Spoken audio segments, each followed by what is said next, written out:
Now on Denver 7 News, months after the devastating Marshall Fire, the rebuilding begins. I grew up in this neighborhood, so it's weird to see houses burned. I've known a number of families whose houses are gone. How one neighborhood is another step closer to making a comeback. It is sewage water, so it's pretty bad. I constantly have my windows and door open. Plus, sewage flooding into a North Glen apartment complex with no solution in sight for residents. Tonight, tenants say they want out. And dusting off the books on the shelf. We assign them to go to various libraries. We assign them to go to our online booksellers or our antique bookseller here. We meet an everyday hero that gives thousands of books a new life with fellow readers. We start tonight with breaking news. A search is underway for a robbery suspect in the Westminster neighborhood. This is a live picture of the scene right now, and you can still see a very heavy police scene in that neighborhood. Police tell us they got a call around 7:30 tonight for a robbery near 148th and Huron. Officers chased the car to 92nd and Utica, where the suspect ditched the car and ran away on foot. Police alerted neighbors to shelter in place while police continue to search. Good evening, and thanks for joining us tonight. I'm Brian Wang.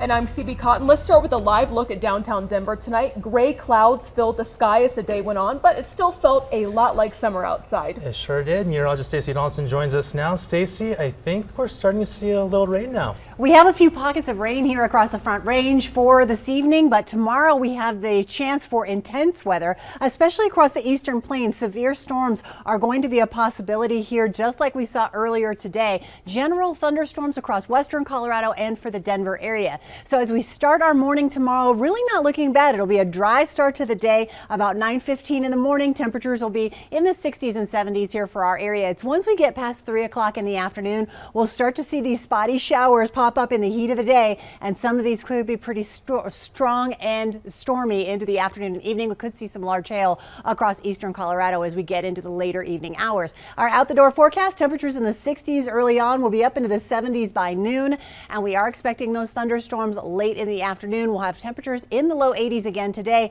and even warmer weather on the way on the 7-day forecast. I'll tell you how hot it's going to get coming up. We certainly do need the rain. All right, Stacey, thank you. In the months following the Marshall Fire, we've brought you the stories of devastation and of hope from Louisville and Superior. And tomorrow will mark another important milestone in the comeback from that fire. Here's Denver 7's Jason Grenauer. This is like the most beautiful dog park.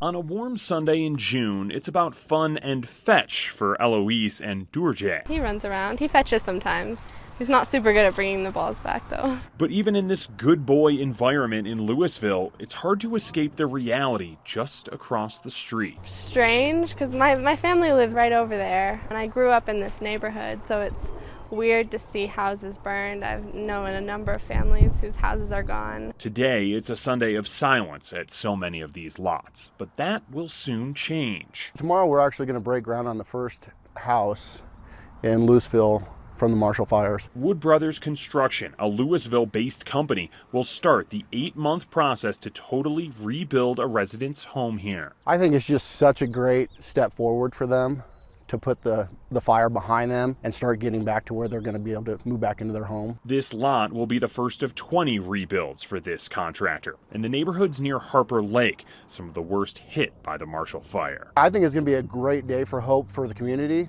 to see that we are there and things are going to start turning around. They're going to start seeing some rebuilds happen. And for the people that aren't quite there, I think it's going to give them hope to get there. While it will be a long process, many lots here still haven't been cleaned up yet.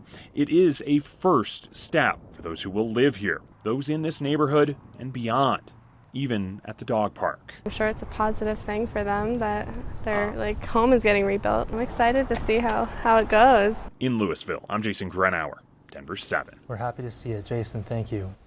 Castle Pines is now on the growing list of cities that are adopting wildfire mitigation plans after the Marshall Fire. In this plan, South Metro will be working with homeowners to find ways to reduce wildfire risk on their property. That includes things like landscaping, getting rid of flammable materials, and creating an evacuation plan.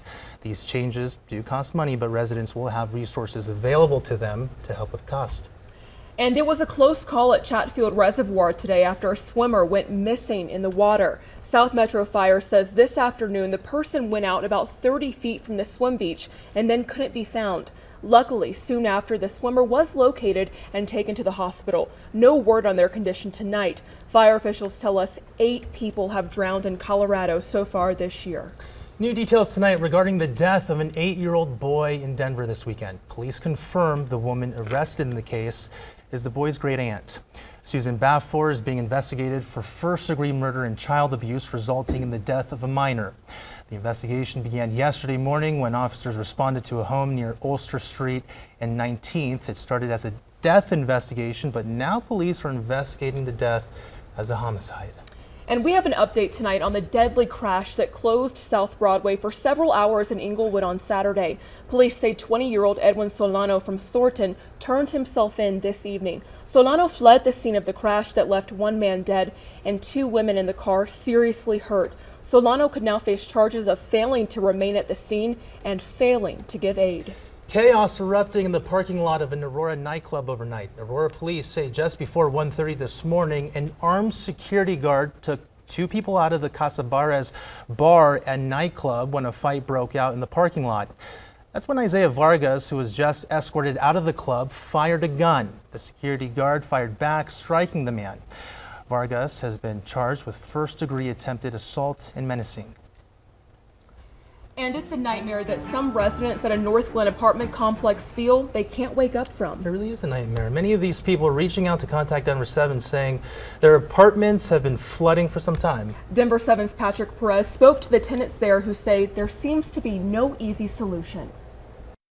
This is what several residents at Keystone Apartments in North Glen say they've had to live with for months on multiple occasions. Water coming up through a drain, flooding their apartments and damaging their belongings. And then it comes up, starts making its way over here, and then just, ricochets through the apartment. For Bryce Mizrahi, the problem started just a few months after moving here nearly a year ago. He believes it's happened 6 or 7 times. They said they don't know what the issue is, but it could be faulty piping from the previous people before. This is like an older building, but they really don't know. While maintenance crews have come by each time to help remove the water and try to find a solution, Bryce says property management has not been too helpful. I haven't gotten an email other than saying sorry about what can we do to help, if we can relocate you, anything would be good at this point. It's a complaint his next door neighbor Max Oldham shares. He moved in here about 3 months ago and his apartment has already flooded 3 times. It seeps through my wall into the bedroom and will actually go into the walk-in closet as well. And then they have since replaced the carpet 3 times with that because each time the padding does get soaked. He says responses from managers have been few and far in between. He's now in the process of transferring to another apartment. It's a little bit nerve-wracking to kind of talk about it, but I think people have the right to know. I think people deserve to know. Bryce is planning to move out within the next week, and now he wants to warn others. Look again, even if it's a little bit more expensive, this is not worth it. Patrick Perez, Denver 7. Well, I don't think anybody wants to be in that situation. Patrick, thank you. Now, we reached out to Mission Rock Residential, the group that manages the apartment complex. So far, no response.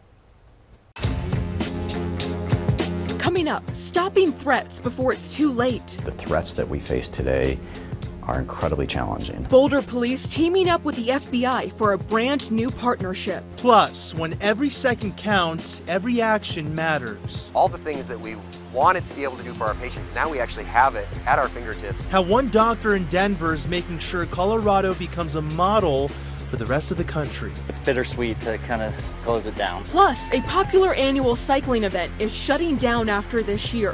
Why organizers say it's just too dangerous.